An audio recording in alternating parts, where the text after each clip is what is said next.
अष्टम वर्ग के मेरे प्यारे बच्चों, सुप्रभात। आज मैं आप लोगों को आपके हिंदी पाठ पुस्तक बसंत भाग 3 के पाठ संख्या 2 पढ़ाने जा रहा हूँ। इसका शीर्षक है लाख की चूड़ियाँ। लाख की चूड़ियाँ। और इस पाठ के रचनाकार हैं श्री कमता नाथ जी।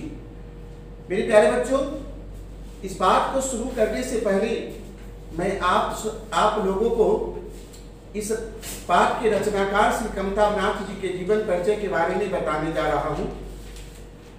आप लोग इसे ध्यान पूर्वक श्रवण करेंगे। तो चलो, श्री कमता नाथ जी का जन्म 22 सितंबर सन 1935 ईस्वी में उत्तर प्रदेश के लखनऊ शहर में हुआ था तथा उनकी मृत्यु 25 मई सन 2015 ईस्वी में लखनऊ में ही हुआ था। मेरे प्यारे बच्चों, कमता नाथ जी बाल्यकाल से ही कुशाग्र बुद्धि के थे और उनका रुझान हमेशा साहित्य के क्षेत्र में हुआ करता था। श्री कमता नाथ जी अपने जीवन काल में कई उपन्यास तथा कहानी संग्रह की रचना की, जिनमें प्रमुख रूप से उपन्यास में सुबह होने तक तुम्हारा नाम तथा कहानी संग्रह के रूप में छुट्टियां, रिश्ते नाते आदि प्रमुख है। श्री कमता नाथ जी को हमारे देश के केंद्र सरकार के द्वारा तथा उनके गृह राज्य उत्तर प्रदेश के राज्य सरकार के द्वारा कई पुरस्कार दिए गए हैं, जिनमें से प्रमुख रूप से उनके गृह राज्य उत्तर प्रदेश सरकार के द्वारा साहित्य भूषण, यशपाल पुरस्कार, महात्मा गांधी सम्मान आदि प्रमुख है। मेरे प्यारे बच्चों, यह कमता नाथ जी का जीवन परिचय था। अब मैं आप लोगों को अपनी भाषा में इस पाठ का सार बताने जा रहा हूं। आप लोग ध्यान पूर्वक श्रवण करेंगे। मेरे प्यारे बच्चों, लाख की चूड़ियां पाठ लेखक कमता नाथ द्वारा रचित है। लेखक अपने मामा के गांव हर साल बहुत चाव से जाता था। वहां उसे सबसे अच्छा व्यक्ति बदलू लगता था। गांव के सभी बच्चे बदलू को बदलू काका कहते थे और लेखक भी सभी बच्चों के साथ बदलू को वे भी बदलू काका ही कहा करते थे। बदलू मनिहार था। चूड़ियां बनाना उसका पैतृक पेशा था।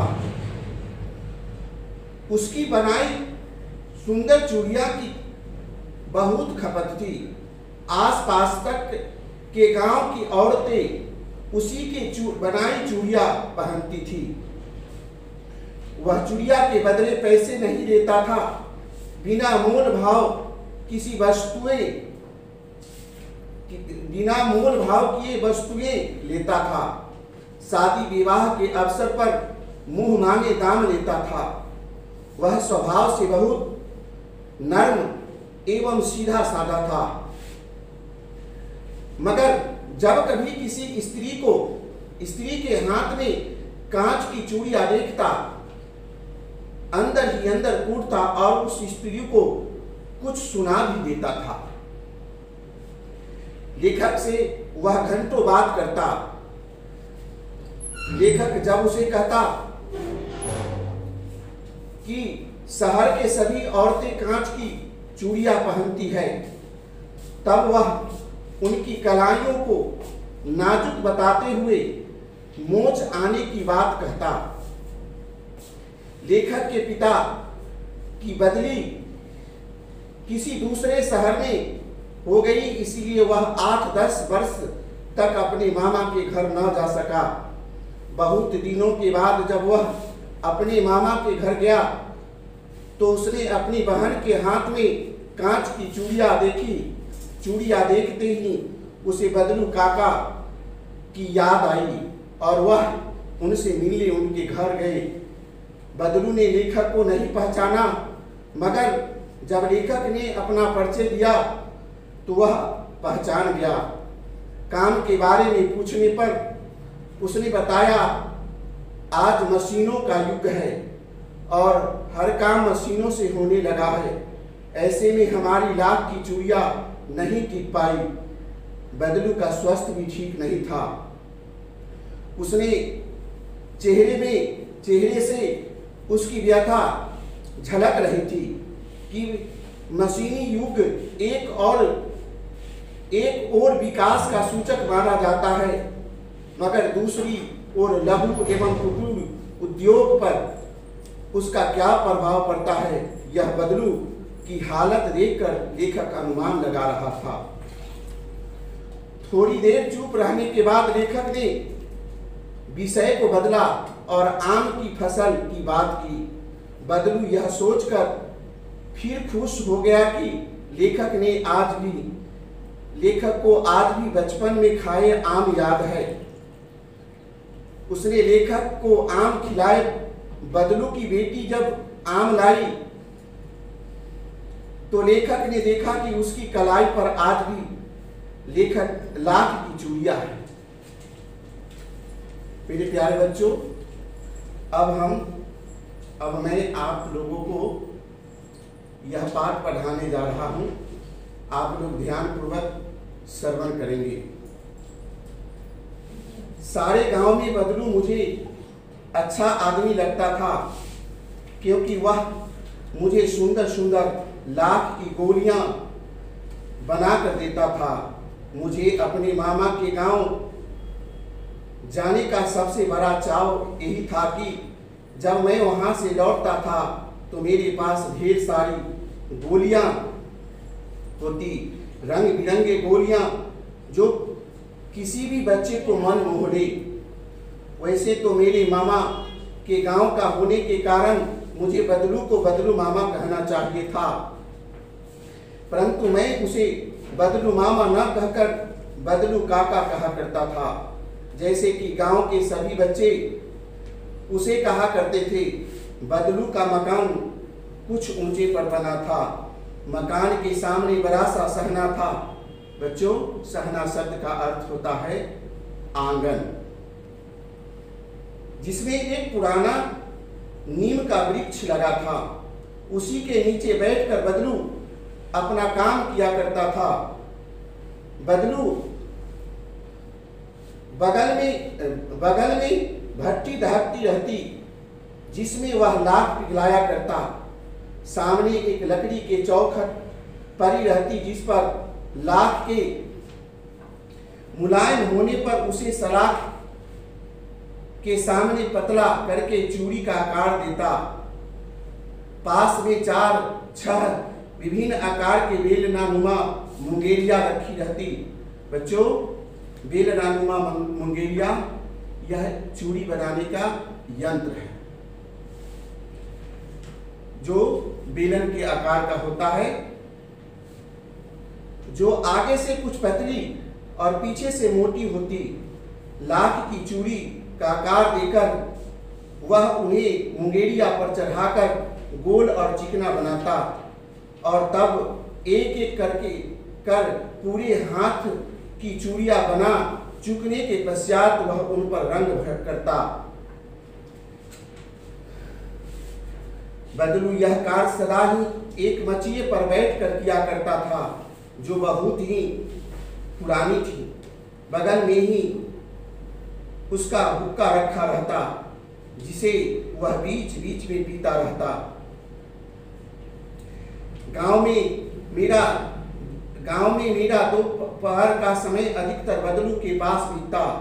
वह मुझे लल्ला कहा करता और मेरे पहुंचते ही मेरे लिए तुरंत एक मछिया बना देता। मैं घंटों बैठे बैठे उसे इस प्रकार चूड़ियां बनाते देखता रहता। लगभग रोज ही वह 4-6 जोड़े चूड़ियां बनाता। पूरा जोड़ा बना लेने पर वह उसे बेलन पर चढ़ाकर कुछ क्षण चुपचाप देखता रहता, मानो वह बेलन न होकर किसी नववधू की कलाई हो। बदलू मनिहार था। चूड़ियां बनाना उसका पैतृक पेशा था। और वास्तव में वह बहुत ही सुंदर चूड़िया बनाता था। उसकी बनाई हुई चूड़िया की खपत बहुत थी। उस गांव में तो सभी स्त्रियां उसकी बनाई हुई चूड़िया पहनती ही थी। आसपास के गांव के लोग भी उससे चूड़िया ले जाते थे, परंतु वह कभी भी चूड़ियों का पैसा से बेचता न था। उसका अभी तक वस्तु विनिमय, मेरे प्यारे बच्चों, वस्तु विनिमय शब्द का अर्थ होता है एक वस्तु के बदले में दूसरे वस्तु देना। यदि कोई व्यक्ति कोई वस्तु खरीदता है तो उसके बदले में पैसा दिया जाता है, बल्कि वस्तु विनिमय में आप कोई वस्तु लेते हैं तो उसके बदले में आप कोई दूसरा वस्तु से देते हैं, जिसे हम वस्तु विनिमय कहते हैं। तरीका था। और लोग अनाज के बदले उससे चूड़िया ले जाते थे। बदलू स्वभाव से बहुत सीधा था। मैंने कभी भी उसे किसी से झगड़ते नहीं देखा। हाँ, शादी विवाह के अवसरों पर वह अवश्य जिद पकड़ जाता था। जीवन भर चाहे कोई उससे मुफ्त चूड़िया ले जाए, परंतु विवाह के अवसर पर वह सारी कसर निकाल लेता था। आखिर सुहाग के जोड़े का महत्व ही और होता है। मुझे याद है मेरे मामा के यहाँ किसी लड़की के विवाह पर जरा सी किसी बात पर बिगड़ गया था और फिर उसको मनाने में लोहे लग गए थे। विवाह में उसी जोड़े का मूल्य इतना बढ़ जाता था कि उसके लिए उसकी घरवाली को सारे वस्त्र मिलते, ढेरों अनाज मिलता, उसके अपने लिए पगड़ी मिलती और रुपए जो मिलते सो अलग।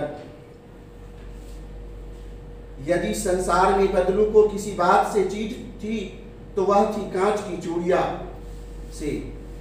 यदि किसी भी स्त्री के हाथों में उसे कांच की चूड़ियां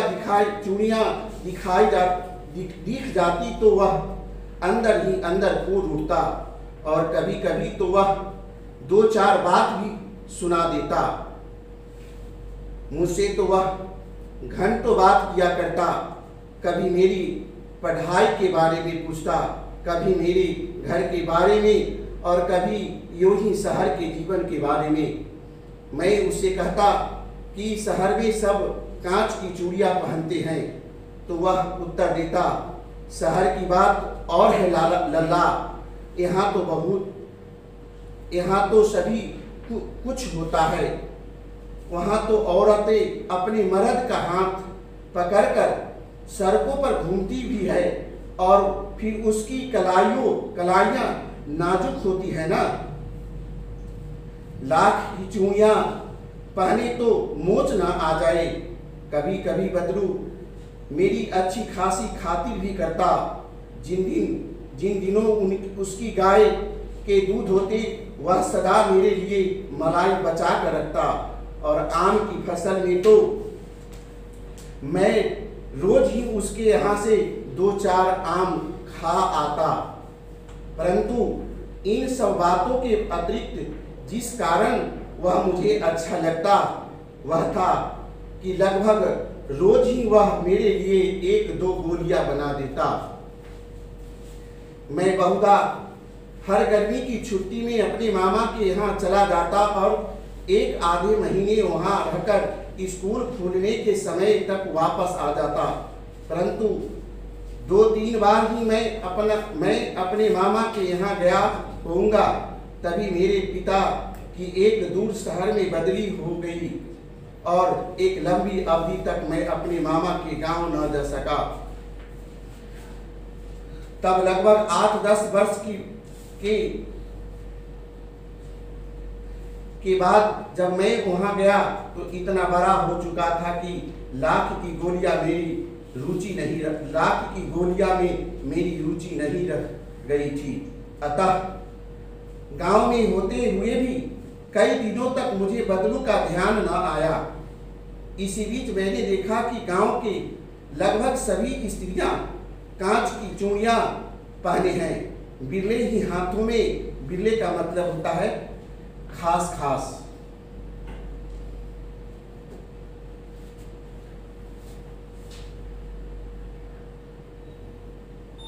गिरले ही हाथों में मैंने लाख की चूड़ियां देखी। तब एक दिन सहसा मुझे बदलू का ध्यान हो आया। बात यह हुई कि बरसात में मेरे मामा की छोटी लड़की आंगन में फिसलकर गिर पड़ी और उसके हाथ की कांच की चूड़ियां टूटकर उसकी कलाई में घुस गई और उससे खून बहने लगा। मेरे मामा उस समय घर पर न थे, मुझे ही उसकी मरहम पट्टी करनी पड़ी। तभी सहसा मुझे बदलू का ध्यान हुआ आया और मैंने सोचा कि उससे भी आऊं। अतः शाम को मैं घूमते घूमते उसके घर चला गया।